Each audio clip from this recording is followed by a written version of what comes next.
So just got done watching Spiral, the latest Saw sequel to the Saw franchise, of course. And I wanted to do a kind of shorter, fast-paced review where I kind of just talk about the movie experience. I just finished watching it, so the whole point of this review is to be kind of like in the moment and capture all the feelings and experiences that I had while I was watching the movie. So Spiral is it starts off a little slow. It's a little it requires you to suspend your disbelief a little too much. It kind of stretches a few of the factual based, you know, things of reality. You know what I mean? That go with police work and just general location to location. Obviously, a lot of the things they had to do, they had to write it a certain way so that the plot could continue moving within a certain amount of time. But you just have to be careful with the writing there because you shouldn't treat your audience like they're dumb. I think that the movie is overall a very exciting experience and delivers on a very solid basis. But there are just a few moments, especially in the earlier parts of the movie, where it kind of just comes off as a little bit hard to believe or a little bit convenient.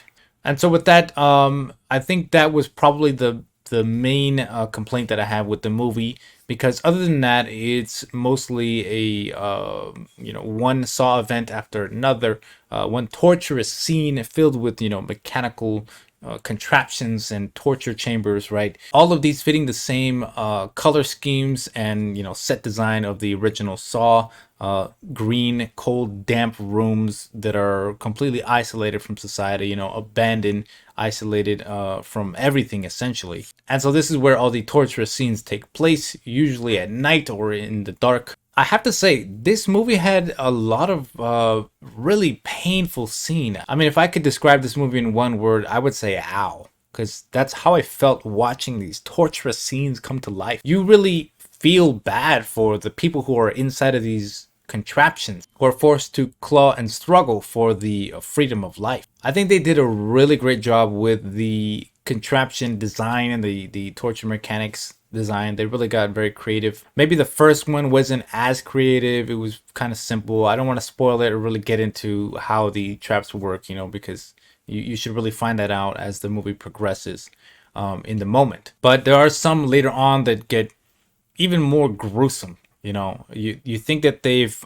capped at one, and then they push it a step further in the next torture event. I mean, it's really both a painful experience and also a very exciting one as well, if you're into the Saw movie franchise for that reason. The characters were so. I think that perhaps they could have cast someone other than Chris Rock for this role. I think that Chris Rock did his best here, but I don't know if his best really came through clearly as very complex, human emotions. He was able to get the job done essentially, but he wasn't really able to convince me of the deep traumatic feelings that he was, experiencing. And that also goes especially for Angie, the head captain of the police. I honestly did not like that character.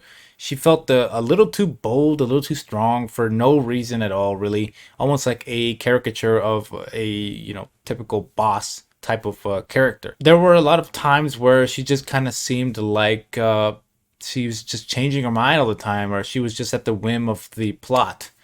She would be bossy one moment, but then she would cave into the request of Chris Rock's character. And then of course there is a few other characters such as the police detective's father, who used to be the chief of police, which is played by Samuel L. Jackson. As always, he plays the hard-boiled, motherfucker type of character, and it plays out well. I don't see any real complaints. I think he probably could have been given some more interesting lines, but overall, these scenes were very simple and they didn't really need a lot of complexity. Now, this is a Saw movie, so of course you're gonna have plot twists. You're gonna have a redemption arc of some kind. In this case, Spiral is an arc of vengeance, and we don't really know whose vengeance it is until the very end, and then that's when everything comes to. So it's in classic Saw fashion. Everything is revealed at the end. You have to make a choice, life or death, so on and so on. Overall, I think it was a really fun movie experience, even though there were some drawbacks, some things that I thought were a little too hard to believe, like how the police just seem to know exactly where to go from one moment to another. They just seem to know immediately. Okay, I know this place. Let's go here. I mean, I guess you can kind of give them the benefit of the doubt there. You know, police are constantly traveling and, you know, going to different crime scenes and things like that. They know the area well, but you know, it just struck me as a little too convenient, to be honest. Maybe they could have had some more scenes kind of showing them tracking down, you know, where these strange videos are coming from, which we will find out about midway through the movie. So it's not necessarily a huge point off of the movie, but it does kind of take away from the experience, in my opinion. But besides that, this is in all regards a very good Saw movie. I mean, I wouldn't say it's excellent or a 10 out of 10, but I would definitely say that I enjoyed watching the movie from the mid part to the finish. And that mid part to the ending scene was enough for me to say, you know what, this was a decent movie, not bad movie. And that's pretty much what I would give it. I would give it not bad out of 10. I would recommend renting it for a more affordable price. And perhaps if you're going out with your friends and you kind of just want to watch a movie, you know, you're not really serious about, you know, the whatever movie you're watching, you can definitely put this one on, go to the theaters and watch it there. It's not a bad movie per se. It's not exactly shining in all areas, but despite that, it still is able to pull off a genuine Saw experience, a very torturous experience with all the scenes that they have, the gore, the special effects were really good, the blood, the way that everything is, you know, cinematically crafted is fairly decent. You know, I have no complaints about that. So all in all, I think it's just a decent Saw movie. I mean, I would highly recommend this to my own friends to watch, and anyone else that might be interested in the Saw franchise. There are even a few throwbacks towards the later part of the movie, which I will not talk about for sake of the protecting the spoilers. Basically, they're just, you know, referencing back to the original Saw movie in the original room where, you know, the dude is kind of just handcuffed to the pipe and he's forced to hack his hand off. That was the original movie. Okay, I'm not implying anything about this movie, but they did use that same kind of scene, same kind of set design as a reference to that original movie. There are a few twists and turns. The movie focuses and gravitates around the detective who is played by Chris Rock and centers on the police department itself and this new serial killer who's out, you know, hunting different police officers. So all in all, not a bad movie. Again, I would recommend it. My rating would be 7 out of 10. I would say it would almost be an 8 if the earlier part didn't really drag as much or if it was a little bit more tightly written. I think some of the characters could have been improved or had better dialogue or been performed better even. That is probably what's keeping it a 7 instead of an 8. But all in all, it's still a good Saw movie. So go ahead, go out and watch it. Rent it at a more affordable price. Don't go buck wild and buy this on the Blu-ray unless you like collecting Blu-rays or something. I don't know.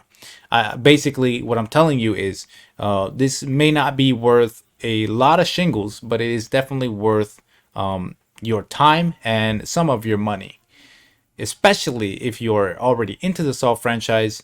If you are a Saw franchise fan, I don't believe that you will be disappointed watching this movie. So, yep, I mean, that's pretty much my impressions of the movie. I just watched it, so maybe there's a few things I missed. If I did, please let me know in the comment section below.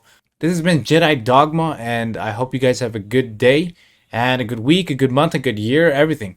Just a little reminder, I do stream on Twitch. I mostly play Dead by Daylight, so if you want to check out some more of that stuff, I will be on Twitch at twitch.tv/JediDogma.